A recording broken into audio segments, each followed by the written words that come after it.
Hello viewers, இனி நம்ம பார்க்க போறது one piece episode 1032 part 1.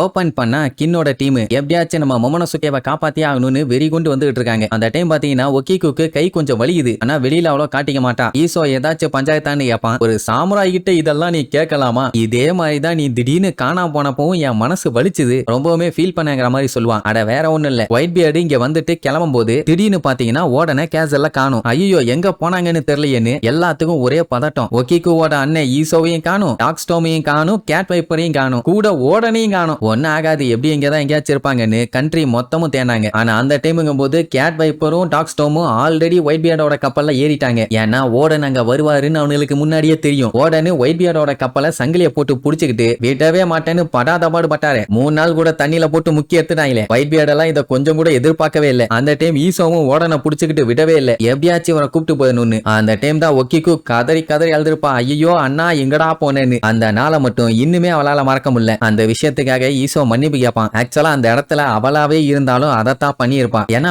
Odin போறாருல, எப்படி விட முடியும்? இந்த நாட்டோட அடுத்த ஷோகன் அவர் தான். அவரு தப்பிச்சு போகும்போது விட முடியுமா என்ன? இவங்க சின்ன வயசுல இருக்கும்போது ஓடனை மட்டும் இவங்க மீட் பண்ணாம இருந்திருந்தாங்கன்னா டெஃபினட்டா 2 பேருமே பசியிலேயே செத்துருப்பாங்க. இப்ப அவளுக்கு கைவலியை விட ஓடனை இழந்த வலிதான் ரொம்ப அதிகமா இருக்குது. இப்ப ரைசோக்கு என்ன டவுட்னா, ஹேண்ட் ஆஃப் ஆனவ ஓபன் பண்ணி விட்டா மட்டும் எல்லா விஷயமும் மாறிடும் அப்படிங்கிற மாதிரி சொல்றாங்களே, அது எப்படி பாசிபிள்னு கேட்பான். அதெல்லாம் ரொம்ப பெரிய டாபிக் பெருசு, நாளைக்கு உயிரோட இருந்தோம்னா அப்ப பேசிக்குவோம். இப்ப நமக்கு கொடுத்த டாஸ்க முடிக்கிற வேலையை பார்ப்போமா. இப்போதைக்கு இவங்களுக்கு இந்த வார்ல ஜெயிக்கிறமா தோக்கிறமாங்கிறது தான் மேட்ரே. இப்ப கிண்ண சொல்லுவான், மத்த இடத்துல பூரா ஆளுங்க ரொம்ப கம்மியா இருக்காங்க, அதனால எல்லாம் பிரிஞ்சு போய் அவங்க எல்லாத்துக்குமே ஹெல்ப் பண்ணுவோம். நான் போய் மொமனோசுகேக்கு செக்யூரிட்டியா இருக்கேன். இந்த காஞ்சிரோ வந்தான்னா கொஞ்சம் கூட கருணையா காட்டாம அவனை போட்டு தள்ளிடுறேன். அவனோட ஒரே டார்கெட் மொமனோசுகேவா மட்டும் தான் இருக்கும்னு சொல்லி இவங்க எல்லாருமே ஆளுக்கு ஒரு சைடா பிரிவாங்க. ஆனா ஒக்கேக்கு காஞ்சிரோவை நான் கொல்றேன், இந்த டைம் கண்டிப்பா கொன்றுவேன்னு வேற சொல்லுவா. ஆல்ரெடி அவ பண்ண தப்பால தான் இந்த நிலைமையில இருக்காங்க. இதுல மறுபடியும் வேற அவனை நான் தான் கொல்லுவேன்னு ஒத்த கால நிக்கிறா பாருங்க கொய்யால. இன்னுக்கும் சரி ஆசைப்பட்டு கேக்குறா, எப்படி வேண்டான்னு சொல்ல முடியும்? மாமா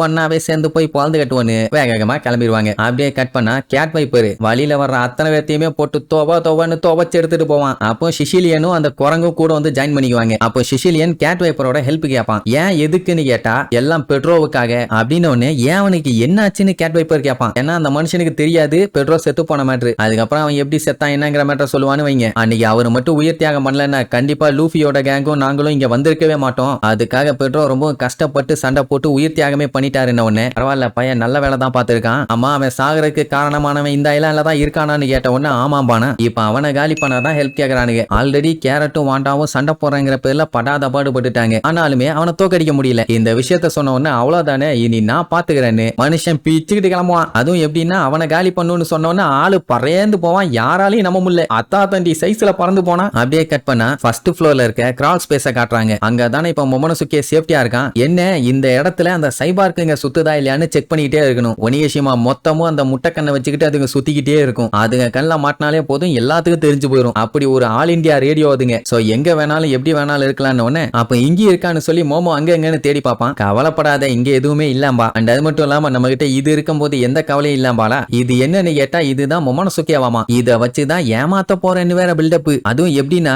இத தூக்கிட்டு இவ தப்பிச்சு ஓடும் போது எனிமீஸுங்கெல்லாம் மொமனோசுகேவை தான் இவ தூக்கிட்டு ஓடுறா, அவனை விடக்கூடாது கொல்லணும்னு சொல்லி அவனை வெட்டிட்டு பின்னாடியே போவாங்களாம். அதுக்கப்புறம் அவங்கள போட்டு போலன்னு பொழந்து கட்டிடுவாங்களாம். அது வரைக்கும் நீங்க எந்த ஒரு பஞ்சாயத்தும் இல்லாம இங்கே இருங்க.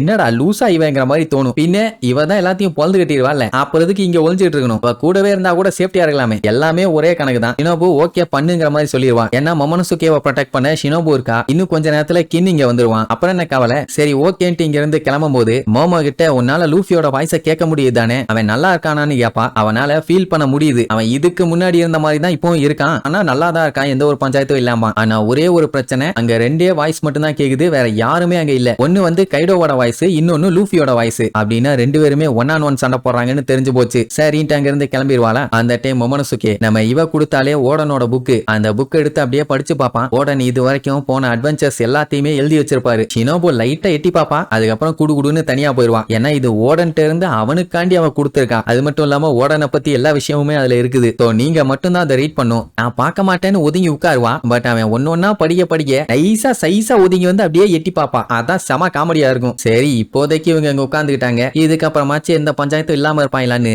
அடுத்தடுத்த எபிசோட்ல பார்க்கலாம். டாடா.